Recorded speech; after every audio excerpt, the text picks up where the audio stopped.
13 कहता है, कोई 12 कहता है, और लेकिन ये अब बाहर नहीं निकल सकते जहाँ भी हैं सेफ कस्टडी में। ये वोटिंग डे पे सामने आएंगे? ये वोटिंग डे में, हाँ, ये वोटिंग डे में आएंगे। सारे इत्तेहादी जो हैं, जिसमें MQM है, हमारी जमात है, फिर साथ बाप पार्टी है, ये सारे लोग हमसे 3 लगातार हमारी इनके साथ मीटिंग हुई है और हमारा आपस में तय हो गया है कि हमने इकट्ठे जो बात करनी है, हम सारे 17 लोग हम बनते। 15-16 हुकूमती MNAs टूट गए, 12 सेफ कस्टडी में हैं। वोटिंग के दिन सामने आएंगे। चौधरी परवेज इलाही की नदीम मलिक लाइव में गुफ्तगू। सवाल हुआ क्या मदाखलत की गई? परवेज इलाही ने जवाब दिया, जिस तरह DGI की तैनाती में ताखीर हुई सारे जहां को पता है। हुकूमत को पहले अपना हाउस ऑर्डर करना चाहिए।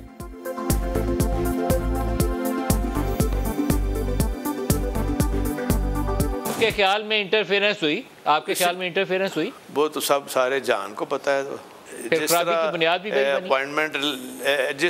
तरह अपॉइंटमेंट लेट हुई है DGI की, तो वो तो सारे जान को पता है। वज़ीर आज़म हमारे पास आए मगर करना क्या है, कोई बात ही नहीं की। चौधरी परवेज इलाही से वज़ारत आला से मुतालिक सवाल हुआ तो बोले, अब इतनी समझ तो आ जानी चाहिए कि जो चीज़ उन्होंने देनी ही नहीं है उसका जिक्र क्या करना।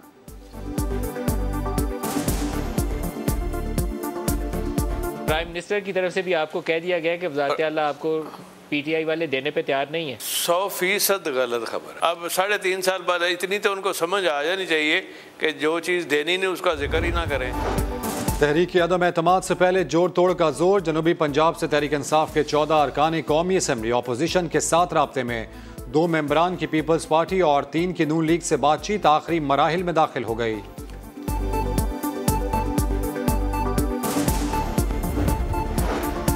PTI के लापता अरकान को इस्लामाबाद के सिंध हाउस में रखने की इत्तलात। पीपल्स पार्टी ने अरकान कौमी असम्बली का सिंध हुकूमत से रिहाइश और तहफ़्फ़ुज़ फराहम करने का मुतालबा कर दिया। मुश्तरका बयान में कहा, सिंध हाउस पर हमले की तैयारी की जा रही है। सिंध हाउस को नुकसान पहुंचा तो सारी जिम्मेदारी वफाकी हुकूमत पर होगी। पार्लियामेंट लॉजेस में अदम तहफ़्फ़ुज़ के बायस सिंध हाउस मुंतकिल हुए। सिक्योरिटी की जिम्मेदारियाँ सिंध पुलिस के कमांडोज के सुपर्द। PTI के अरकान कौमी असम्बली इधर उधर हो गए हैं तो इमरान खान ढूंढ लें। सिंध हाउस में पीपल्स पार्टी और नून लीग के अरकान हैं, उन्हें सिक्योरिटी के लिए रखा है। शाजिया मरी की प्रेस कॉन्फ्रेंस। कहा, अरकान असम्बली को आईनी जिम्मेदारी निभाने से रोका नहीं जा सकता। खुर्शीद शाह ने इल्ज़ाम वफाकी हुकूमत पर धर दिया।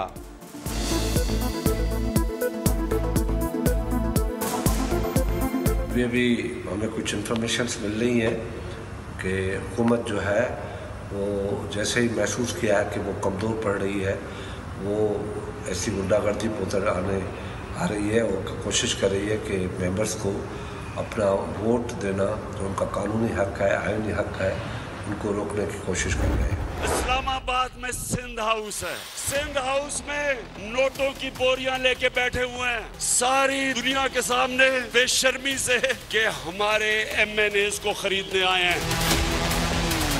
चोरी के पैसे से सियासतदानों को खरीदा जा रहा है। 20-20 करोड़ आपने उनके ज़मीर की कीमत लगा दी है। तो मैं इलेक्शन कमीशन से भी वैसे आज पूछता हूँ कि ये जो आपके सामने हॉर्स ट्रेडिंग हो रही है, क्या ये आइन के अंदर इजाजत है? सिंध हाउस में नोटों की बोरियां खुली हैं, ज़मीर खरीदे जा रहे हैं। क्या इलेक्शन कमीशन को कुछ नज़र नहीं आ रहा? क्या ये आइन के मुताबिक है? वज़ीर आज़म ने अपोजिशन पर हॉर्स ट्रेडिंग का इल्ज़ाम लगाया। इलेक्शन कमीशन से सवाल किया। सवात में जलसे से जोशीला खिताब। बोले, अपोजिशन खौफजदा है, जानती है इमरान खान रहा तो ये सब जेलों में जाएंगे। 3 चूहों का शिकार करके दिखाऊंगा। डर लगा हुआ है कि इनके करप्शन के केसेस तैयार हैं और अगर इमरान खान थोड़ी देर और रह गया तो इन सब ने जेलों में जाना है। 3 चूहे इकट्ठे हो गए हैं शिकार करने के लिए। मैं आप इनका शिकार करके दिखाऊंगा। मैं आज दावत देने के लिए जा रहा था, लेकिन जरदारी साहब ने मेहरबानी की और खुद ही तशरीफ ले आए और उन बड़े अच्छे पैराए में फरमाया कि आपकी दावत मुझे देने मैंने आपकी दावत। ये खबरें चल रही है कि हो सकता है कि दोनों तरफ से मंसूख कर दिया जाए। चौधरी शुजात साहब ने भी आपसे अपील की है। सवाल आप अपने पास रखें। अपोजिशन के जोड़ तोड़ में मजीद तेजी। आसिफ जरदारी ने मौलाना फजलुर रहमान के घर जाकर लॉन्ग मार्च में शिरकत की दावत कबूल कर ली। मीडिया ने जलसा मंसूख करने का सवाल पूछा तो मौलाना के तेवर ही बदल गए। कुछ देर बाद अपोजिशन लीडर शहबाज शरीफ भी मौलाना के पास पहुंच गए।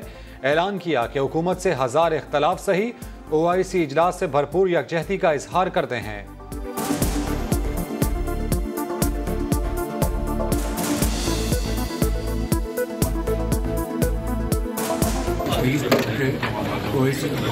हमारी दुआ है कि हमारे मुल्क के अंदर ये कामयाब हो और हम इसके मौके पर मुकम्मल यकजहती करें। कतई नज़र इसके कि हमारी हुकूमत से हज़ारों ये सब ताख़ीर क्यों हो रही है? इत्तेहादी क्यों इतना टाइम लगा रहे हैं सोचने में? आप उनसे पूछें कोई हिकमत अमली है या मामला अभी नहीं बनता, बस बात चल रही है। कब तक फाइनल होने का इम्कान है सर? इंशाअल्लाह आप दुआ करें।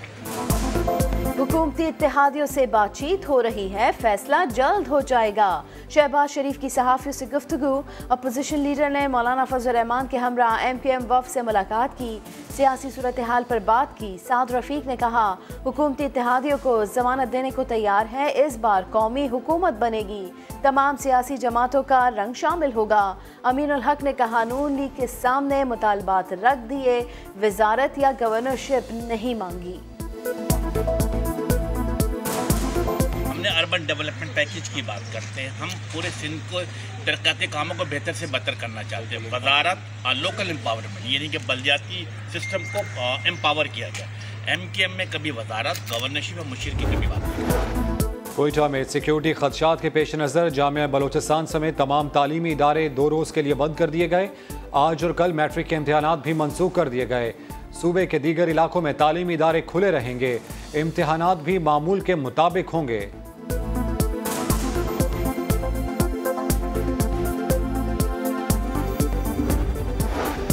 कराची से गाड़ियां, हजारों मोटरसाइकिलें चोरी करके बलूचिस्तान में फरोख्त करने वाला मुलजिम पकड़ा गया, जुर्म का एतराफ़ कर लिया। मोटरसाइकिलें गुलशन हदीद, मॉडल कॉलोनी और बंगाली पाड़े से चोरी की। चाइना मोटरसाइकिल 8000, CD 15000 और 125 25,000 में फरोख्त करता था। दुनिया भर की तरह पाकिस्तान में भी कोरोना वायरस दम तोड़ने लगा। मुस्बत केसेस की शरह 1.3 रह गई। 24 घंटे में 30,319 टेस्ट किए गए, 514 नए केसेस रिपोर्ट हुए। कोरोना केसेस में नुमाया कमी के बाद NCOC का बड़ा फैसला, लाजमी वैक्सीनेशन के सिवा मुल्क में दीगर तमाम कोरोना पाबंदियां खत्म करने का ऐलान कर दिया गया।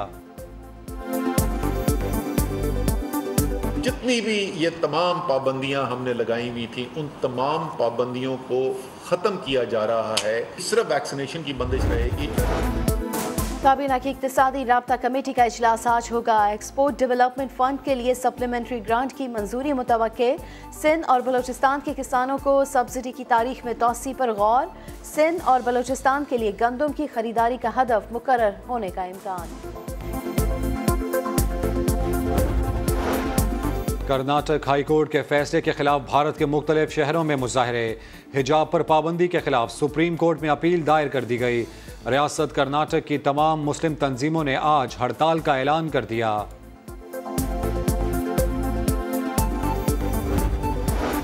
आलमी अदालत इंसाफ ने रूस को यूक्रेन पर फौरी तौर पर हमले रोकने का हुक्म दे दिया।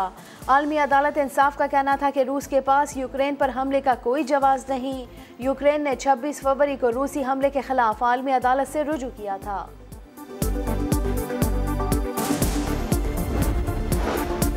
अमरीकी सप्लाई में इजाफे से खाम तेल की कीमतों में मजीद कमी। अमरीका ने ज़खायर से तेल की सप्लाई में 4.3 मिलियन बैरल इजाफा किया।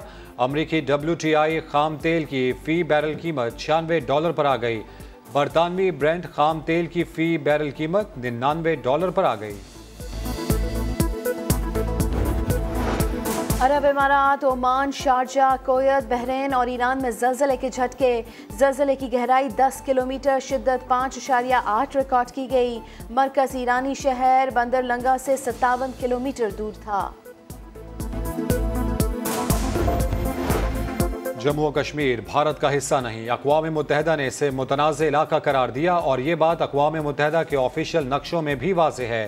कश्मीर के मुस्तकबिल का फैसला कश्मीरियों को करना है। अक़वाम मुत्तहिदा में पाकिस्तानी काउंसलर साइमा सलीम का भारतीय नुमाइंदे को मुंह तोड़ जवाब। पाकिस्तान में मुखालफिन की फायरिंग से ट्रैफिक पुलिस इंचार्ज समेत 2 भाई जाँ बहक। दोनों मोटरसाइकिल पर सवार थे। लाशों को अस्पताल मुंतकिल कर दिया गया। पुलिस के मुताबिक फरीकैन में जायदाद का तनाज़ा था। मुल्जिमान फायरिंग करके फरार हो गए। सिंध बॉक्सिंग एसोसिएशन के ज़ेर एहतमाम ट्रायल में फर्स्ट एड के इंतजामात न होने का इंकशाफ। लियारी में बॉक्सिंग ट्रायल्स के दौरान 19 साला बॉक्सर ताहिर अली गर्दन पर हरीफ का मुक्का लगने से जाँ बहक हो गया।